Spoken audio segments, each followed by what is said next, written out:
Good morning, everybody. I am Assistant Professor Dr. Priyamvada Dinesh Bhatt. I teach English, as all of you are familiar with me. And let us start our first poem of first semester BA Part 1 in the Bazaars of Hyderabad. It is composed by Sarojini Naidu. First of all, we shall see the information or introduction of the poet Sarojini Naidu. Sarojini Naidu was born in 1879, the eldest daughter of Aghornath Chattopadhyay, an educationist in Hyderabad, and Baradasundari Devi, a poet. She displayed early promise and won scholarship from the Nizam's Foundation to study in England. She studied at King's College London and later at Cambridge. Here she was brought in close contact with the well-known writers Arthur Symons and Edmund Goose, who advised her to write about India. She returned to India in September 1898 with the arrival of Mahatma Gandhi in the political scene of India. She was galvanized into action in the freedom struggle. Her love for the country was interlinked to her poetic and political self. She played a pivotal role in India's freedom struggle. Naidu was the first Indian woman to become the president of the Indian National Congress and the first woman to become the governor of an Indian state. She passed away in 1949 while working at her office.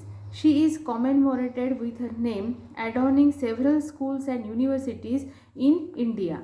In this poem, she evokes the scene of a jostling bazaar in Hyderabad, the town of her birth, with exquisite skill and artistry. Through a series of questions that she addresses to the traders and vendors in the vibrant bazaars of Hyderabad, and in the replies that follow, the reader gets to know the intricate details not only of the wares being sold but also about their relation to life and the world. The title of the present poem is In the Bazaars of Hyderabad. From the very title, we come to know the topic or the theme of the poem is bazaars or markets in Hyderabad.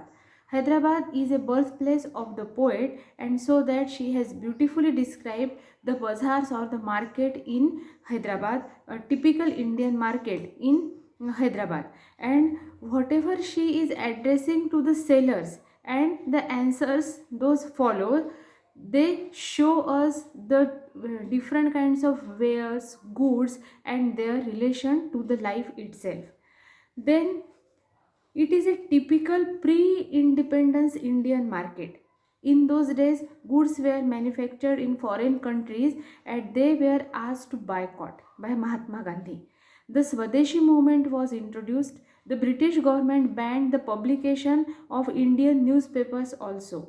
The Swadeshi movement could not be popularized within the people, so Sarojini Naidu cleverly used her poetic skill to put forth the idea of Indian goods and Indian market. In this way, it is a kind of advertisement of Indian goods and Indian bazaar, and she was asking to the people only to buy Indian things which are sold in Indian bazaar. Let us read the poem once. In the Bazaars of Hyderabad by Sarojini Naidu. What do you sell, O ye merchants? Richly your wares are displayed, turbans of crimson and silver, tunics of purple brocade, mirrors with panels of amber, daggers with handles of jade. What do you weigh, O ye vendors? Saffron and lentil and rice. What do you grind, O ye maidens? Sandalwood, henna and spice.